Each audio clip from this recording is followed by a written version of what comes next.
प्रसूति का विवाह हुआ प्रजापति दक्ष से। 16 बेटियां हुई, श्रद्धा मैत्री दया शांति पुष्टि तुष्टि क्रिया उन्नति।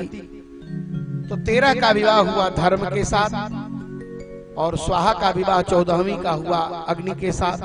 सुधा का विवाह हुआ पितरों के साथ, और जो सती थी उनका विवाह भगवान शंकर से। लेकिन दुर्भाग्य यही था कि आत्मनः सदसम पुत्रम न लभे गुणशीलतः। जैसे भगवान शिव थे वैसा पुत्र उनको हो नहीं सका। क्यों?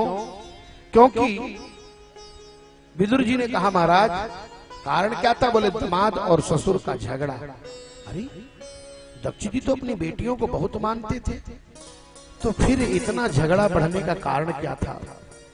तब उन्होंने कहा कि एक समय ब्रह्मा जी ने प्रजापतियों के अध्यक्ष पद पर समासीन कर दिया श्री दक्ष को। दक्ष जी महाराज सभा में प्रवेश किए। सभी देवता थे, ब्रह्मा जी और भगवान शिव भी थे। सबने खड़े होकर के उनका अभिवादन किया, लेकिन ब्रह्मा जी महाराज ये शिव जी नहीं उठे और ब्रह्मा जी, तो शिव जी ब्रह्मा जी नहीं उठे तो उन्होंने कहा ये तो मेरे पिता हैं।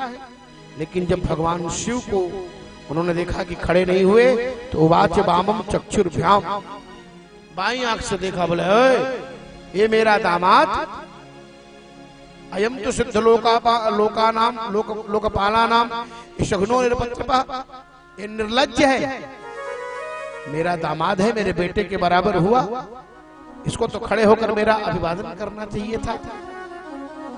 लेकिन इसका मन तब से बढ़ गया। कहा गृहीत्वा मृग सावक्ष्या पाणिम मरकट लोचना, ये बंद रखा। इसका मन तब से बढ़ा जब से मैंने अपनी मृगनयनी कन्या का विवाह कर दिया। और ये किया कैसे? कहा ब्रह्मा जी के बहकाने पर।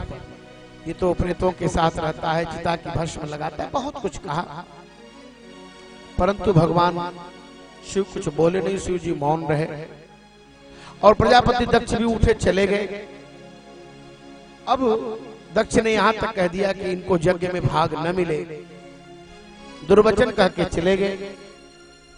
इधर नंदी गणों को क्रोध आया। उन्होंने कहा कि अरे दक्ष, तू जिस मुंह से भगवान को शाप दे रहा है वो तेरा मुंह बकरे का हो जाए, और तुम्हारे यज्ञ में जो ब्राह्मण आए हैं तुम्हें समझा नहीं रहे और सर्वभक्षी हो जाए। अब जब ऐसा श्राप दिया इन्होंने, तब भृगु जी महाराज को क्रोध आया और भृगु जी महाराज ने शिवगणों को शाप दे दिया कि शिवगण जो है पाखंडी हो जाएं और शौचा शौच का विचार न करें, अस्थि की माला पहने, भस्म लगाएं, बहुत कुछ बातें कही। शिव जी कुछ बोले नहीं, उठकर चल दिए।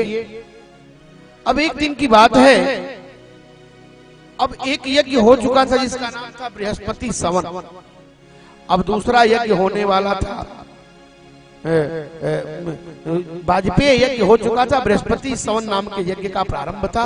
तो देवताओं ने कहा कि प्रजापति दक्ष जी, आपने ही शिव जी को अनधिकृत किया है, अधिकार रोक दिया है, तो पहले आप ही यज्ञ कराओ और आप ही अपने यहां से इनका बहिष्कार करो, हम लोग भी पीछे से बहिष्कार कर देंगे।